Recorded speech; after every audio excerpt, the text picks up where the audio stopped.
Hello, Dirty Trucking. Oh, I'm at Bell Tire here on Mac in Detroit, near Grosse Point. I don't know if it's considered Grosse Point area because it's at the border. So I'm here, as you can see, at the shop. Let's see, that's Bell Tire. If you can see through there. I'm at the shop, waiting to get in. They open at 8. They said get up here at 8. I got here about 8:10. And been sitting there waiting for them to get the car in, and my phone was going down, so I said, while I wait, let me go see if I can go sit in the car and charge the car until they come out to the car. And I go up to the desk, get the keys. He informs me that he's just waiting on an approval. He put it in twice. So I've been sitting there since 8:10 to it is now 11:44. And you just now making me aware that you didn't get the approval, and you put it in twice, and you didn't bother to tell me, because all I had to do was make a phone call, and they can get that straightened out. So which I did. I made a phone call. They should be getting the approval within the next 5 to 10 minutes. So ain't no telling when this car probably could have been in the shop maybe an hour or so ago.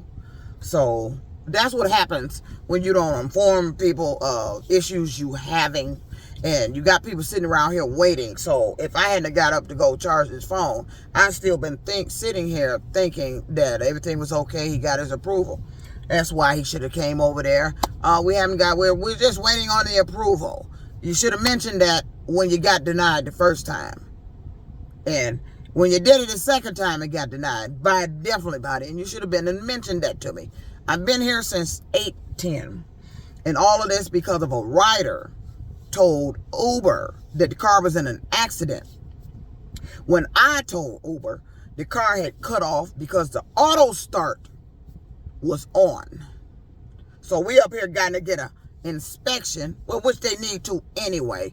Go ahead and check the batteries for that auto start to make sure ain't nothing wrong with it.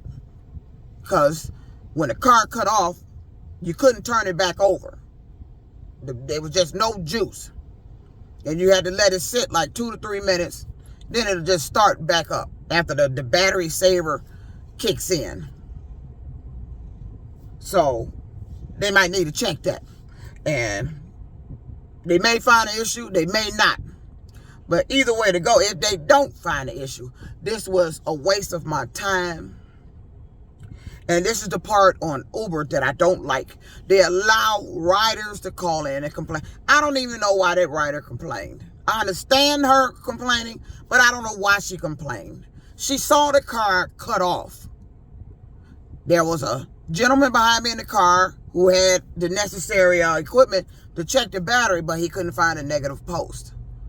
So he tried to assist. But while he was fooling up under the hood, the car had sat long enough for me to attempt to try to crank it again. So I asked him to move out the way, and it cranked up.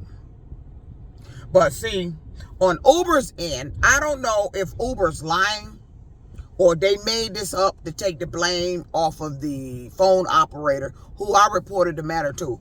All I told the phone operator was, because I told the lady that was in the car, she was on her way to work to Amazon. She was just maybe not even half a mile from my job. I told her, she was like, I want to say less than 2 minutes from her job. So, really less than a minute. So, I told her for the inconvenience, I was going to refund her a full amount that she paid. But now, finding out from Uber that she set up and lied to them talking about the car was in an accident, she should have been charged her full amount minus the wait time that she got tacked on, which I think was maybe $3 or $6 for her sitting there. I should have charged her full amount. So, but this is the part I don't like on Uber. They allow these riders to write in a complaint. You're not able to see the complaint. You have to go off of the phone operator you're talking to about the complaint. You're not able to verify it yourself. You're not even to read what they wrote to even see if it was a valid complaint, if it was a real complaint. And with my experience with Uber, I know for a fact that they will send a complaint that nobody even made. Because it happened to me when I didn't even have a car for those 3 weeks. I had a witness, which was a classmate. I sent her a screenshot of the message I got from Uber, and she could verify I wasn't working.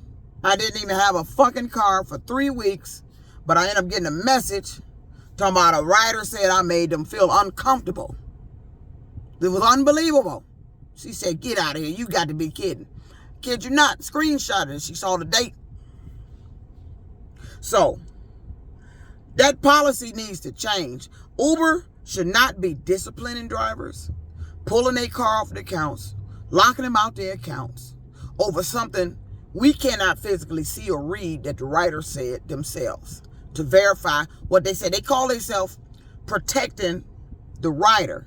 But what about protecting the driver who's operating for you from the rider? I would like to be able to see the message. What harm is it allowing us to see the message? We don't know where the driver is, and we can't see their address again after we done swiped out and completed the trip. I don't have no memory of it. I wouldn't know where you was at. I may remember where I dropped you off at, but you ain't going to be there when I get back. I'm not going to look for you. But we need to be able to see these complaints because we are working with foreign operators. You barely understand them, and they could easily misunderstand something somebody's reporting to them and write it up incorrectly. Because like I said, I got 2 different stories yesterday and 2 different emails. One claiming I needed to go get an inspection because of the mechanical issue. Then they turned around and said it was reported by a writer there was an accident. And I kept saying, no, I reported the incident. I said, had I not told her the reason why I was giving the woman the refund, she wouldn't have wrote it up and then sent it over to safety, and safety wouldn't have done this. But see, Uber has a tendency to do this shit deliberately. Now, that was Tuesday that shit happened. Earlier in the afternoon, around about, I don't want to say 3, 4 o'clock, maybe a little sooner. Didn't work the rest of the day. Didn't work none yesterday. And I've been sitting up here for hours at this shop today. And they need to start paying for this goddamn shit. You had no reason to pull this car off the account. It was running. And as far as I know, it was cutting off because the auto start was on. I have not been able to verify if it would cut off while it was off. Because after it cut off that first day when I got the car, I left it off and I had no problem since. The day it cut off with the passenger in the car on Woodward, the auto start was on and I had been driving around with it on. I don't know why it cut off at that particular time, but it cut off. But to write it up as an accident, you cannot have 2 different stories. You can't be telling me 2 different stories. At Uber, you either wrote it up as an accident or you wrote it up as a mechanical issue. You can't be telling me, on one hand, you said you had an accident, because when I called back to get the accounts, she keep asking me, so you didn't have an accident? I told you. They're playing a game because I'm in a black car that resembles the car of the guy that's down in Atlanta that I kicked it with, who had an accident in his truck. And they started talking about I was the cause of the accident. I don't cause accidents. I prevent them. I don't have accidents. Knock on wood, if I was wood in here. Because I'm paying attention. They have hit my vehicle, not the other way around. Think the mechanic coming? Let me get out.